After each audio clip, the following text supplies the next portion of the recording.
you don't like hunting, but you're good with venison. Well, I can eat food, yeah. I love fish, but I wouldn't go fishing. You know the man Trump? I'm sorry, but I think he's the most horrible. And I think you get that with the bulk of people. I just do not like him. Top of the morning to you. No, I'm just kidding. I shouldn't really be saying that. Jeff says I haven't assimilated to the Scottish culture yet, but we are in Scotland.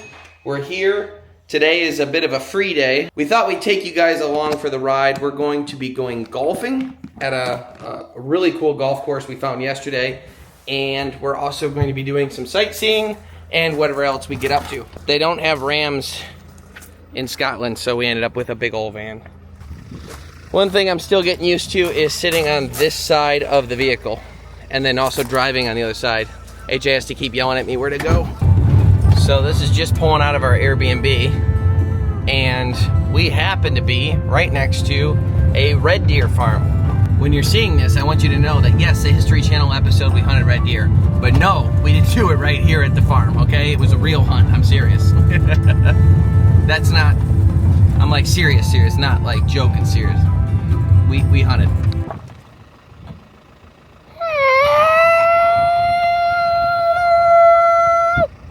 A big male. He was wallowing. What's interesting is inside this farm there's like 1 million females and 2 males, and it seems to me like this male, because we saw him over here by himself again yesterday, is the less dominant male. So that big one probably kicked his butt and said stay away from the ladies, because this guy's just over here chilling by himself. They're very elk-like. Go about your business, practicing his fighting skills so he'll be better next time.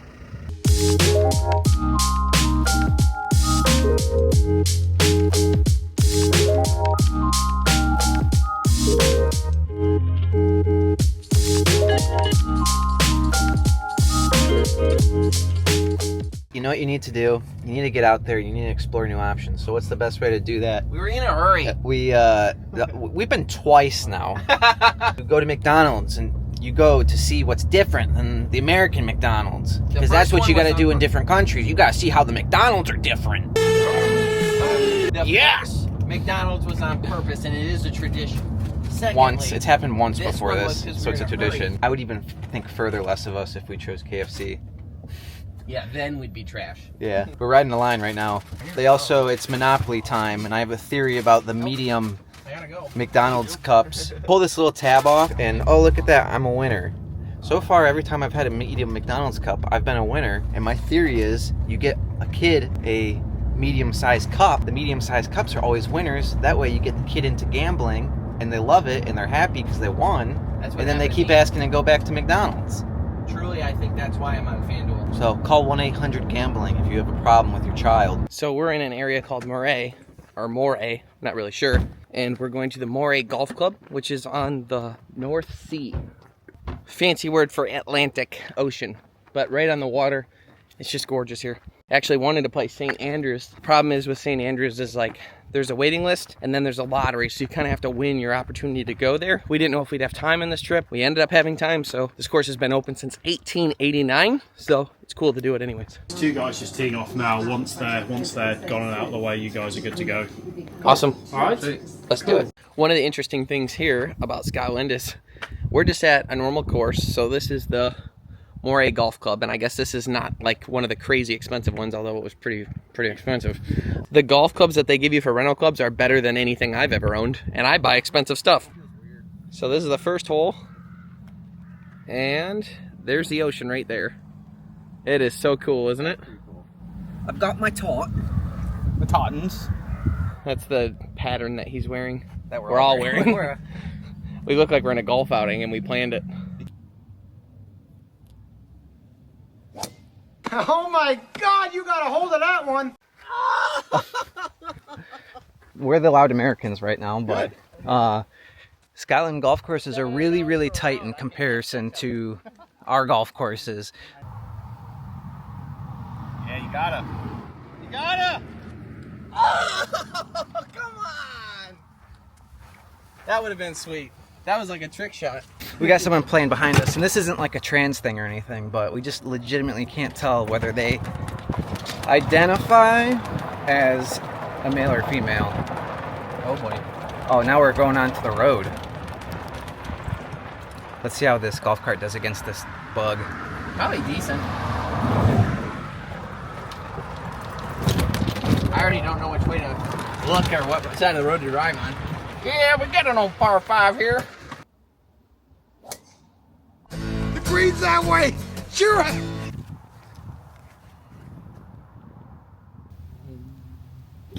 There you go, Rye. Straight to another bunker. Starting to think everything in Scotland is beautiful, and the golf courses are no different. What do you think, guys? A lot better than farms.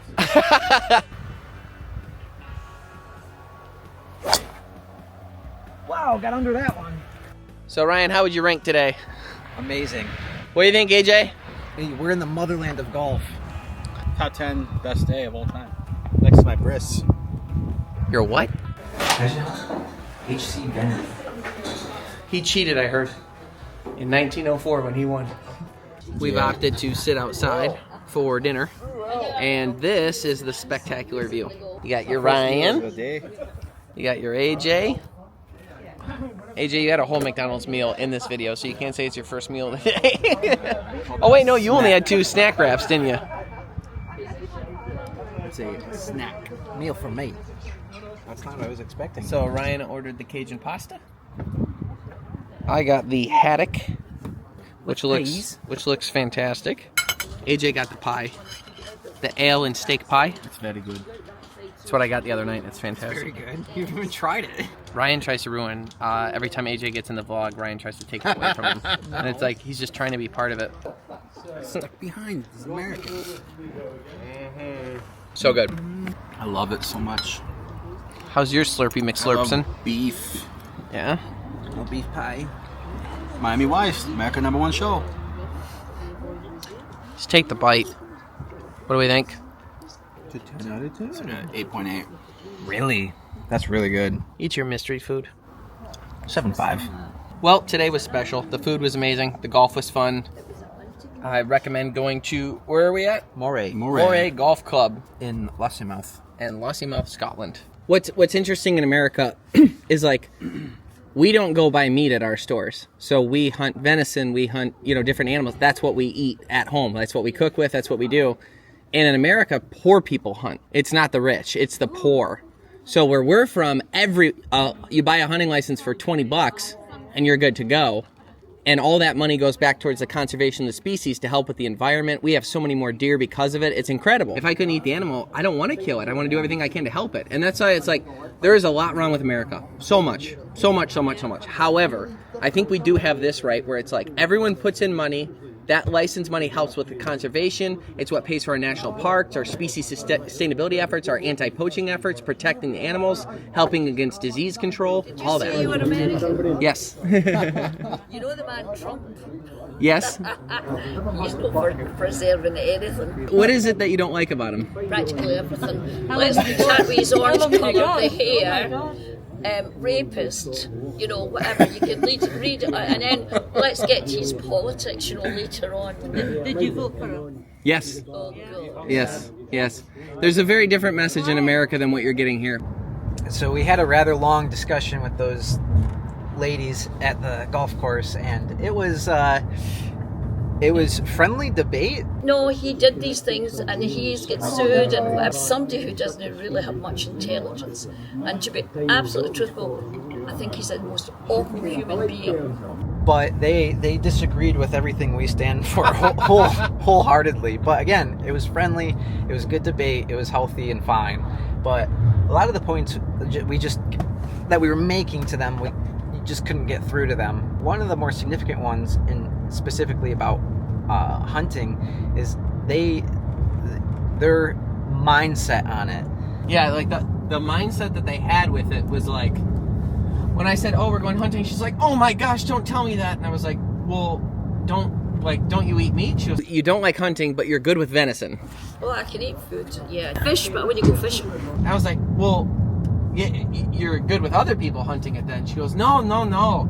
They have no association with where their food comes from. Like, it did not occur to her that people would hunt for food. And part of that is because she's had really negative interactions with super wealthy people coming here, hunting, just for the mount, is what she said. They don't eat the meat. They're just here for the trophy, and they don't eat the meat, and they throw it away. And that's what hunting is. And then farming red deer, like we saw on our way here, they're good with that, though, because they farm them, kill them, and eat them that way. I really wonder if it's true that hunters aren't eating the meat, because I have a hunch that that's not true. But maybe I'm wrong here. I don't know. I don't know what they do in Scotland. I know in the United States, Ryan made this point too, is like, it would be really frowned upon in the United States of America if you hunted and didn't eat what you got. Like, you're not going to make any friends that way. What they associated with hunting is bad, but I like eating venison. That literally is like an impossible opinion. And she said that most people here share it. And I don't know what to think about that. I'm sorry, but I think it's the most horrible. And I think you get that with the bulk of people. Just do not like them. In the end, we gave them friendly hugs goodbye and thanked them for having that conversation. And we kept it friendly, of course, which I think we have a responsibility to do when we get in those conversations, is to show, I don't know if love is the right word, but a sense of love to people with opposing opinions, relatively understanding of their perspective, even if that doesn't change your mind. Even though we disagreed, I feel like we walked away from that as friends. Okay, it's a new day, and Jeffrey has just arrived. We ran into issues with permits and stuff like that, so Jeff had to stay back to wait for him to come through the mail. The Royal Mail sucks. Just kidding. Good to hand off the gun, sir. When did you start shopping at Lacoste? We can't afford that. When that's what they had at the airport. Oh, really? You had to buy clothes at the airport? 7-hour flight was hot. Sweat through a shirt, didn't you? You guys just caused a pretty severe panic for about 15 people over here. I'm walking out looking to see where you guys are at. You guys go, "Hey! Oh, let's go!" 15 people here go, "Oh my," because you went, "Hey!" Stay with me! Yeah, us loud Americans don't care. That's why we all have guns. On my left-hand side is Loch Ness, and this road runs right along the side of it. On the left side's Loch Ness, right side is woods. A lot of the sightings don't take place in the water. They actually take place on this road. People driving at night have reported that they've seen the creature leaving the water, going into the woods on the other side of the road, and they almost hit him with the car.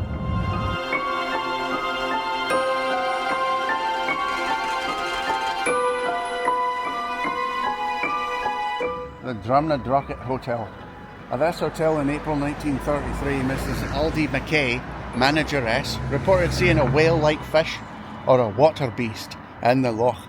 Her sighting sparked the birth of a monster media frenzy and created a global legend. Today, we were supposed to be fishing Loch Ness, but the waves and stuff are too bad. So we are visiting Loch Ness tourist traps. And the first one brought us to the coat of arms, which, I'll have you know, Green is on there, Rodriguez is on there, and Parks is on there. So all of us are on there except Jeffrey. But just my grandma's name's on there. Jeff's not on there. I'm at the Loch Ness Center right now. We're about to take the tour where we learn more about the truth of Loch Ness. Welcome to the hotel, Drumnadrocket. If it wasn't for this hotel, guys, there wouldn't be a story probably to tell. But guys, that's us now ready to head through the tour.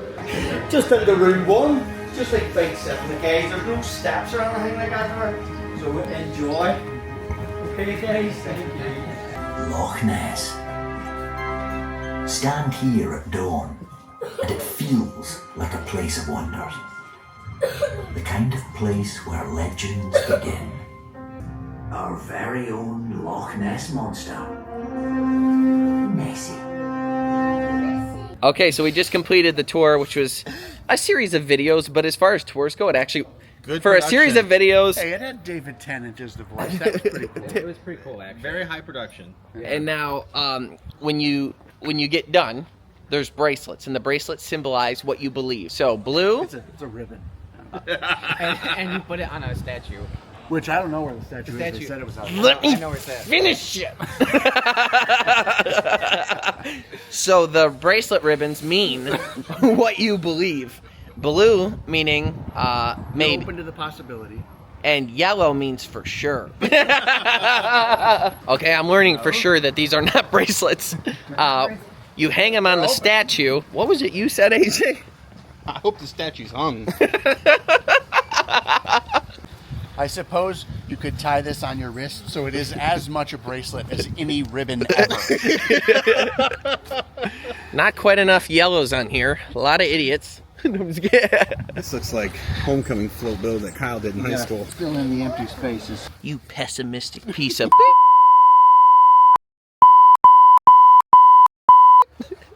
There's so many beeps. Oh, you put the ribbon on his ass. Yeah. We are one. I'm Kyle. I believe in a 40-foot sea serpent. Called a dinosaur, you idiot. There ain't no such wild animal that exists here on this big blue disc we live on. with the ice wall on the edge. The Viperfish submersible crafted and operated by the ingenious. It's a rough word to get wrong. Ingenious. The Viperfish submersible. Dan Scott Taylor Jr. contributed to the Loch Ness Monster investigation. This submersible built by Dan Scott Taylor Jr. I would be interested in learning about green. Ah, yeah. Without the E. Without the E, just like the color. That's very important, isn't it? Yeah, It is. Look at that. Wow. Isn't that gorgeous? That would be gold if it was embroidered, that yellow. Okay. You think they would have gone with a green theme, but that is cool.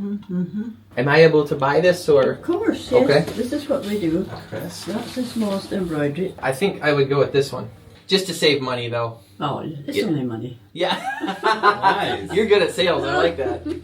Well, we were headed out to see Urquhart Castle. Apparently, I misread it because it looked a lot bigger online. This is pretty tiny. Wow. No way.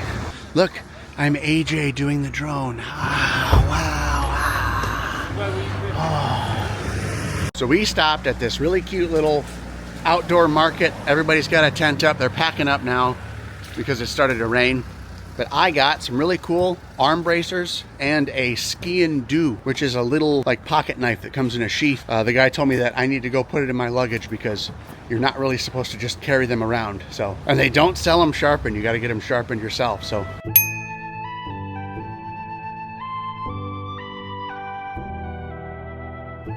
That is Urquhart Castle, built on land where there used to be a Pictish fort that was built sometime around the early 7th century. The Pictish fort eventually fell to ruin, and then on top of those ruins, in the 13th century, they built a 5-story tower castle, and then around the year, sometime before the year 1300, decided that it could potentially be used as a Jacobite fort, so they destroyed it. Then sometime in the early 19th century, they decided to preserve it and create a historical site. This here is part of a trebuchet that was found in the area, and they assume could potentially have been used to destroy the fort, or to attempt to seize the fort. One or the other.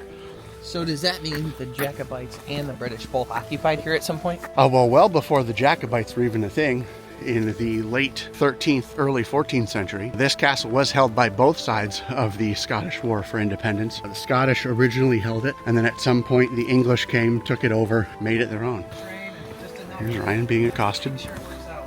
Sometimes words are funny.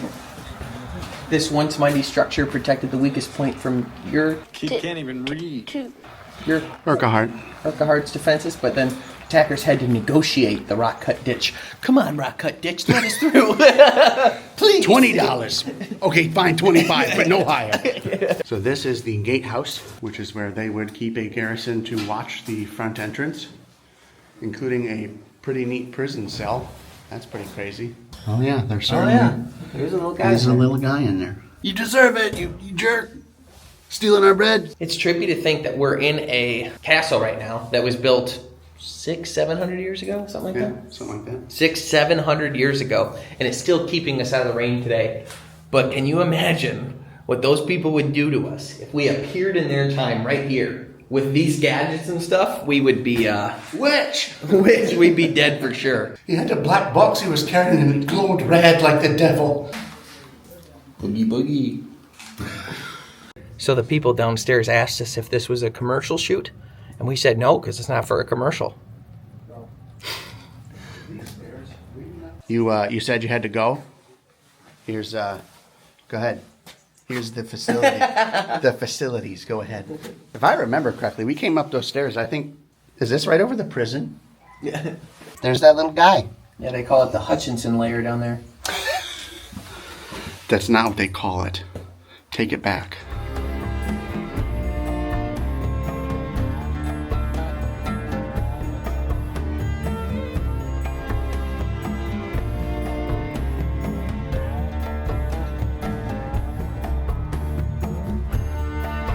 So that right there was the gatehouse.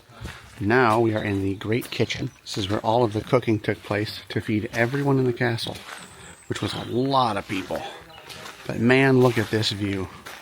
I certainly hope they had windows. This next building is the Grant Tower, which was the residence for the Lord and Lady who lived at Urquhart Castle. And looking in here, you can see these amazing remnants of this 5-story tower. So this here is the first floor of the main residence, or the private chamber for the Lord and Lady. And look at this view. You can see the whole inside of the castle here. This is the outer wall, so then you can look out on beautiful Loch Ness. Wider. We have to check your cavities. That's what that was for. That was a rack. It definitely wasn't the gate. This whole site is a historic site. And it's crazy to think, you look at like the buildings. They destroyed the buildings so the Jacobites couldn't use them. And yet, look at these beautiful walkways that were left untouched by centuries. This was actually the Great Hall. This is where they drank out of horns and celebrated. So, more mead, wench! Jeff's family were witch accusers. Kyle's family was witches. Sorry, I said was, I meant is. I wasn't even allowed to watch Sabrina in my household. Yeah, because they were worried you'd get ideas. Okay, so there was a great raid of 1545, and yes, I'm going to read this just a little bit. But in 1545, a McDonald-led force stormed this fort. Over the next month, they systematically stripped the castle and of everything, value-wise. The loot was carried away down the Great Glen, and they burned anything that they couldn't get out of here.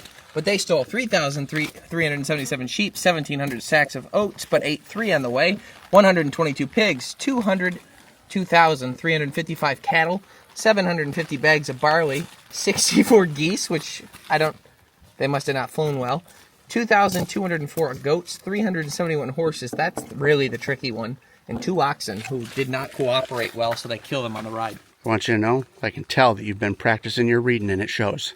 So this fort has been attacked and surrendered and switched hands so many times. I wonder if they redecorated every time, or they're like, you know what? I love what the Lord was doing here. Like, it flows nice. I think just switching from red to blue, we're probably good to go. This is nice. Just like with any other historic landmark where tourists come to look at it, it ends with a gift shop. So with that, we will end our video as well. Hope you enjoyed our tour of Urquhart Castle. Thanks so much for tuning in. Stay green. Hey guys, thanks for tuning into the Greenway Outdoors YouTube channel. If you enjoyed this video, we want to make more for you. The only way we can do it is with the help and support from our sponsorships. So we ask you to support them. These are companies that care about conservation and of course preserving the Greenway Outdoors message. Today's sponsors are Wilderness Athlete, LEM Game Processing Equipment, Blokes, Modern Men's Health, and Summit Tree Stands.